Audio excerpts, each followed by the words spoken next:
and welcome to the Face of Pro-Life. Today I'm speaking with Holly Opalenik and her daughter, Kateri Elizabeth. Thank you for joining us today, ladies. Thank you. Holly has a very interesting story that I would like for her to share with our viewers. You have 7 children. Yes. And at least with 6 of them, you had some pretty interesting pregnancies and issues with the doctors. Yes. With our first child, she's 13, everything was fine. The next one, we had twins. And when we found out that we had twins, I remember I was laughing and crying at the same time because twins was never in my imagination. Right. It's a little overwhelming, yeah. Well, no one in my family had twins. I don't think I really knew very many twins growing up, so it never even occurred to me that I could have twins. So we found out I'm having twins, and I'm sitting on the table both laughing and crying hysterically at the same time. And I remember seeing the ultrasound technician's face go from smiling and happy to serious to more serious. And she stopped chatting. And at the end of it, she didn't say anything much. She said everything is okay, but make sure that I see the doctor tomorrow. So at that point, you kind of suspected that there might be something wrong, or? You know, it hadn't really occurred to me because I was still in complete shock that we were having twins. And I just assumed this was, changed everything that we were having twins.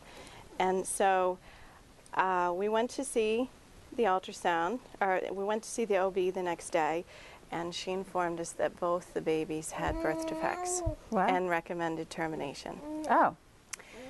And we kind of said no, not.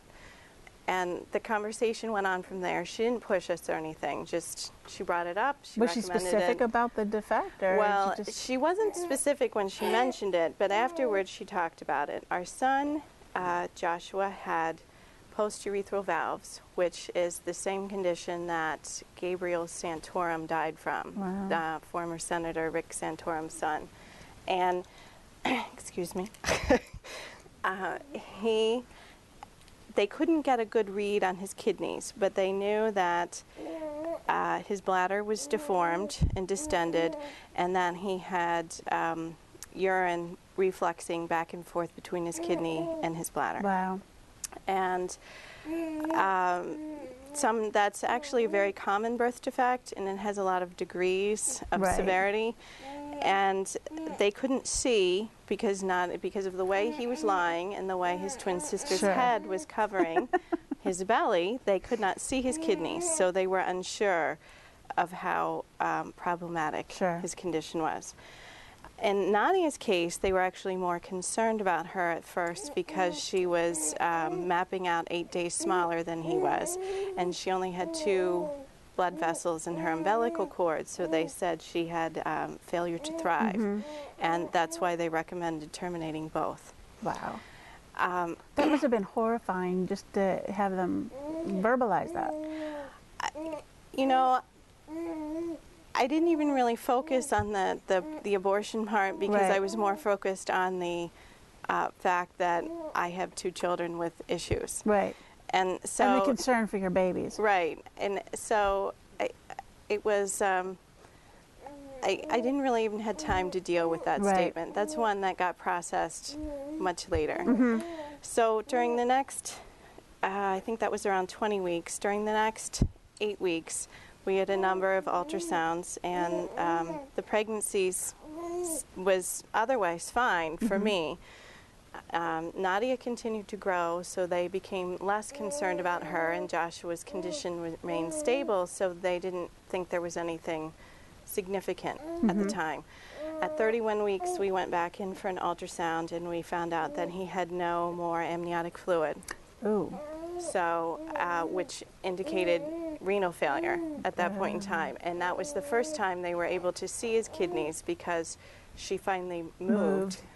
And they realized that they were, hypoplastic and distended. I mean, essentially they were very tiny, and what was there was swollen all around it. And they didn't believe they were functioning at all. So they did a series of testing via amniotic needles, shall we say, to see what they could drain out of the bladder, if it was urine or not. Right, right. To see if the kidneys had processed the fluids. And a series of ultrasounds, and they gave us two options. We could take the pregnancy to term, and he would die, or we could deliver early. So we chose to deliver early. Sounds like a good choice to me. At 31 and a half weeks, and we kind of thought that was going to be the end of the trauma, but that was the beginning. I don't know. He went through everything, you know. He had test tubes, he was ventilated, his liver was in failure, he had heart attacks, he had seizures because they couldn't control the electrolytes because he was in renal failure. Right. He, primary pulmonary hypertension, high blood pressure, you name it, he had it in the first 48 hours. Now, meanwhile, are you taking Nadia to term? No, they delivered both. Her too. She came out at 3 pounds, 11 ounces. Oh, she's pretty hefty for a little one. She came out at, well, he was 4 pounds, 3 ounces, so they were both big. But she came out at 3:11 and went home 10 days later nursing. Wow. What a trooper. They didn't believe that she was only 31 weeks. I'm like, well, we know she was only 31 weeks because my husband was in England before that. So she's 31 weeks. Yeah, she came out, she was fine. She's never had any substantial issues. She went home, she was nursing, she grew. He was in the hospital for 6 weeks. Wow. And around 7 days, they transferred him from Evanston, Northwest, which was the super NICU where you deliver at in Chicago, to Children's Memorial Hospital. And he was kind of out of the really concerning zone because respiratorily he was finally improving and he was no longer 100% ventilated. And so we thought things were getting better. We transferred to Children's Memorial.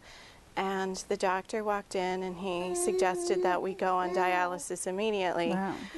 But he said, you know, if you put him on dialysis, the chances of stroke are very high. Ugh. The chances of this are high. The chances of that are high. And he already been through so much already. Right. So we came back a couple hours later and we said we didn't want to do dialysis until he was kind of at the recommended weight minimum, which was around, I think, 11 pounds at that time. But we did want them to surgically fix his bladder and to treat pharmaceutically, and whatever God's will would be. If it was for him to die, then he would die. If God wanted him to live, he would live without dialysis. So that doctor went away, and the next morning we got, you know, the new doctor who was on call, the new nephrologist, and he happened to be in charge of the transplant program, and he walked in with a set of papers, and he said, I really don't want to treat this child. I want you to sign a DNR order. And at that time, I think Josh was 8 or 9 days old, and he said his chance of survival, I think, was like less than 5%. And that they didn't anticipate he would be cognitively capable of taking care of himself as an adult because of everything he'd gone through in the prematurity, and also packed on top of that all of the issues that come up with renal children. Right, right. So that was not a happy day. No, I said, no, I think we want to go ahead and treat. And he said, well, the only other child that I've ever had who was, well, I guess he was very opposed to treating Josh because the last baby they'd had that was a preemie under those circumstances, they had put on dialysis, and the parents had come back after a certain point in time and said, pull the plug, we can't do this anymore. Because it is So he was trying to protect himself and his heart from breaking, probably. I think it was a combination of things. I mean, and it had put the hospital and the doctors through a terrible legal battle. You know, but we said, no, we're going to treat. And he finally came back and he said, look, you're 28. You've just told me that you weren't sterilized post-pregnancy and that you've never had trouble having children. If you really want a boy, you can try again. Oh, well, that's so generous of you. Thank you. I said, you know, we named his twin sister Nadia, which means, in Slavic, it means hope. So we named her Hope for a reason. Yeah, yeah. And, you know, he said, well, I'm sorry, but I think he's going to be an untenable burden emotionally and financially to yourself and society at large. I said, oh, I didn't know what to say. At the time, I hadn't really been a practicing Catholic, and I remember praying for the very first time, I think probably my first real prayer, and the only thing that went through my head was, not my will, but your will be done. But I was such an ignorant Catholic, I didn't even know what that meant. Where that those came from. Those words came from the agony in the garden, not the crucifixion. And I am very convinced that I got an answer, and the answer was, your will be done, but not as you wish it. So I looked at the doctor, and we were sitting in this room where he was, and the nurses were trying to get Josh out of bed, which was no easy matter because he was littered from head to toe with tubes, and it took this nurse 10 minutes to get him out of bed into my arms. And I took the Josh from my arms to Dr. Cohn's arms, and I said, look at him. And he didn't want to look at him. And I said, no, I want you to look at him. My husband was like, what are you doing? And so finally he looked down at Josh, and Josh opened his eyes. And he, you know, he didn't exactly coo, but he made a little noise at him. Dr. Cohn took a breath, and he said, he's a cute kid, before he passed him back, and that was the end of the discussion for him. However, he left the nurses to continue to push. And so when Josh was 2.5 weeks old, finally he stopped needing resuscitation every shift. Wow. And, you know, this should have been a joyful day for us. We walked in, and his nurse looked at me, and she said, I hope you're happy. I said, what do you mean? She said, the easy way out is over now. I don't want to hear that you've come back to this hospital and you're making us desist treatment after you forced us to treat him in the first place. Wow. And so, you know, what do you say to that? This is the person who's been caring for him every day for 2 weeks, and she just turns and looks at you and says, I would rather he not be here. Right. So eventually he left at 6 weeks, and grew up, didn't need dialysis, made it to transplant at 14 months, had a transplant, and you know, he's had a lot of bumps along the way, but he is almost 11, and you would look at him and never think he was a sick kid. Right. Can be very active. He's okay, does okay in school. So, and his suffering has, I think, brought us back to the church. Wow. And we thought that was the end of his story, except that when we got pregnant with number 4, I went in for my ultrasound, and they insisted that I see a genetic counselor before I could have the ultrasound. And the genetic counselor sat me down, and there was Tara, Josh, and Nadia. They were 3 and 5. And she said in front of them that I should just terminate the pregnancy and be sterilized because it would be too much of a risk for me to have, I could have more children like that. And I said, like what? Like the son who's sitting in front of you eating crackers? Yeah, you'd be better off dead, child. Oh, very nice. She said, well, you can't care for more children like that. I said, but it's not a genetic condition in the first place. Yeah. So, and no, guess not. Goodbye. Little fussy. She did really good, though. Yeah. So I said, well, what do you mean? She's like, I really think you should just be sterilized, and then you don't have to worry anymore about this. Well, that child, Tegan, is perfectly fine and normal.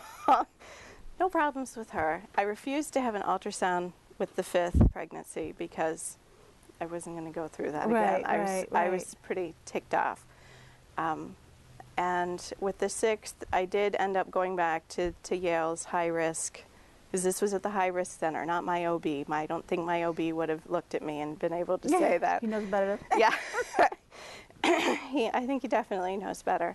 But I did go back, to see that ultrasound for number 6. And the doctor started in with, well, this one has, I'm like, I don't want to hear about it. Right. I'm like, I don't want to hear about it. She said, fine. So the 6th child, perfectly normal, healthy, nothing wrong.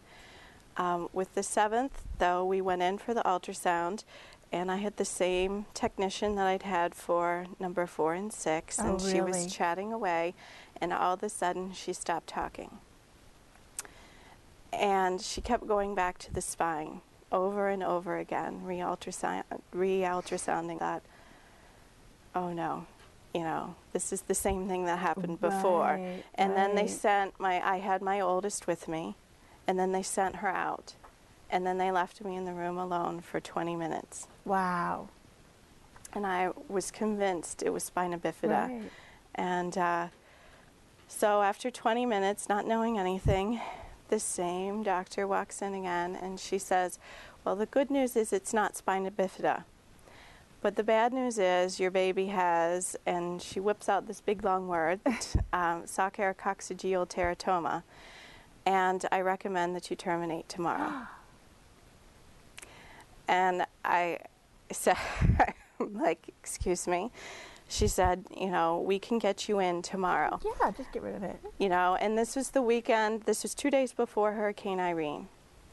So, she's like, really, you want to take care of this? I said, no, I don't think so. I said, we're not having an abortion, number 1.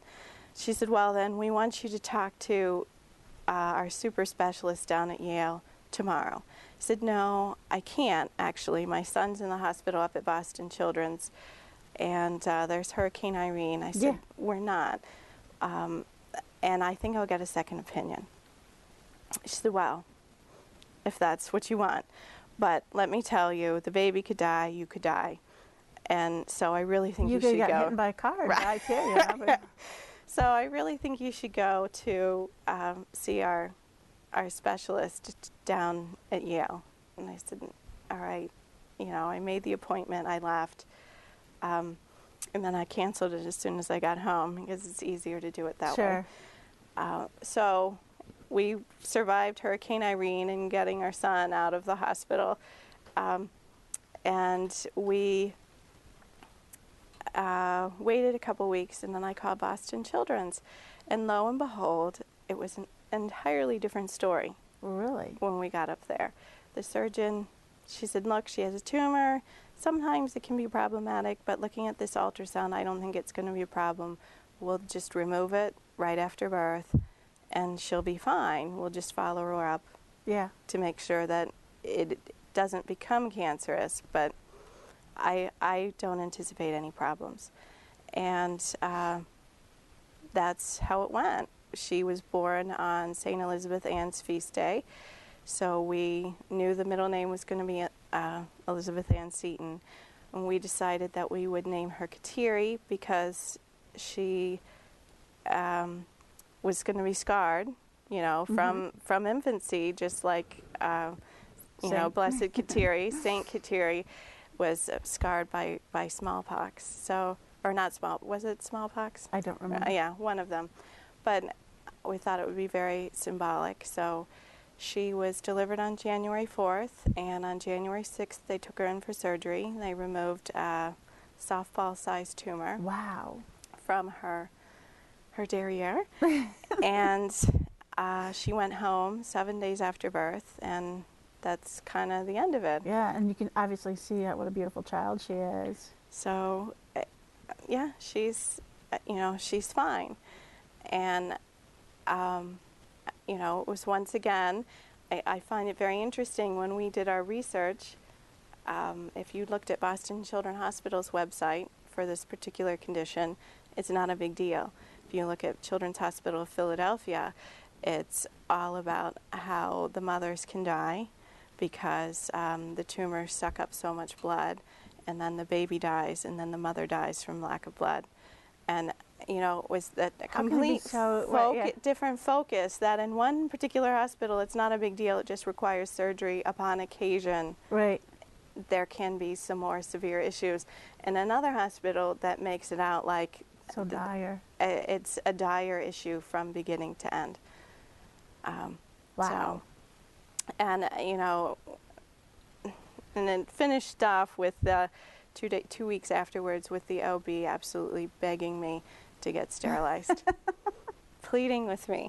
Yeah. So I mean, you can see how women, are pressured, and if they didn't have a strong constitution or faith or just knowledge that you have, how easily they could be talked into aborting their children. I mean, how many children would you have if you were the average woman? In one way though, what bothered me in both cases, it wasn't like there wasn't a lot of pressure, and I don't know if that's because we, and in the one case and I in the other case, were so firm in the response. But to me, it just seemed like they frankly didn't care. Right. It was irrelevant to this female doctor from Yale if I kept the baby or not. She really exuded complete, utter detachment. She could not have cared less one way or the other. And I thought, you can't even argue with somebody like that. It would be easier to argue with somebody who took an absolutely firm position that this child wasn't worth anything, because then afterwards they would see that they were wrong when you're holding a child that has, really nothing wrong with her. But this woman didn't care. And so it would make absolutely no difference if I walked back in her office holding Hatiri now. She wouldn't faze her one bit. And that indifference is, I think, almost more frightening than the conviction of, the wrongful conviction of some. Yeah, yeah. And it's not unheard of that, women do end up aborting perfectly normal children based on, false prenatal diagnosis. I mean, I know I just saw 4 different articles just like within the last week, where one was a baby who they had, said had some type of birth defect, and the mother chose to abort. And when the baby was born, the baby was perfectly fine. But because the baby was premature and they didn't have neonatal facilities, the baby died in 8 hours. Right. I mean, how heartbreaking is that? Well, when I was, a week before I donated my kidney to Josh, I think he was 14 months old, I was at a Mother of Twins Club meeting, and they were organizing support and meals and everything for us because they knew I was going to be in a hospital, Josh was going to be there. And at the time in Chicago, I think we were about an hour and a half away from the hospital. Wow. And where I was going to be was 20 minutes away from where he was going to be, because they did it at 2 separate hospitals.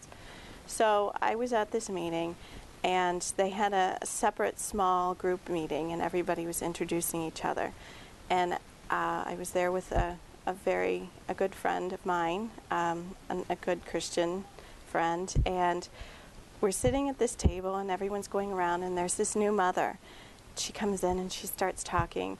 This was her 3rd pregnancy. She had 1 child, and then she had another child, and she'd gone out and bought the doll for her daughter to introduce her to her sister, and they named it, and then they found out the baby had heart issues. And she said, well, I was a nurse and I knew all about all the suffering that would entail and how it would impact my older daughter's life, so we terminated. And then we went back and we couldn't get pregnant. Surprise, surprise. And so we had to do whatever treatment they had to do, and now we're having twin boys. And she looked at this whole room, and she'd gone into this big, huge ordeal about maybe even this baby would need major heart surgery and this and that, and just how it would ruin the whole family's life. And she didn't understand. You could tell she was puzzled why she wasn't getting any sympathy, because all the women in the room were either staring at their shoes or they were looking at me. And I was the last person to speak. And my friend Mickey went really quick so she could pass on to me. And I just went through. I said, "Well, we're having twins." And for every point that she had, I countered with how this had been a life-changing event for us to have Josh, that it had brought me back to my faith, that I was forced to question so much, and I never would have done it if I hadn't seen the kind of suffering that he went through as a baby. And that in a week I was donating my kidney to Josh. And all the women in that room, most of whom probably really didn't think about the issue one way or the other, sat there and they didn't know what to say, and they were all terribly mortified, and this woman could not speak. I'm sure. And she left. She just got up and walked out of the room and left right after that. And I've always thought about her later on, but I've always wondered, what did she do afterwards? It's not like I was trying to be mean, but or judge her. You can't make the excuse that it's going to cause suffering, and therefore it's not a life worth living, because I think generally my son would have another statement to make about that. And it's amazing because do you hear what you're saying? You're saying that anybody who is suffering and impacting the rest of the family should be terminated. Right. And that's just, it's crazy. Right. There's no end to that, and I look back at my children now, and there are moments when they cause me great suffering, as all children do, but they're here, and they've impacted me more than I think my healthy children have, in a spiritual way. Well, thank you so much for sharing your story with us. It was very interesting, and thank God for all of your beautiful children. Okay. Thank you for joining us. We hope that you talk to your family and friends about the things that you hear on the face of pro-life, and when you look in the mirror the next time, we want you to realize yours too is the face of pro-life. Please join us again next time.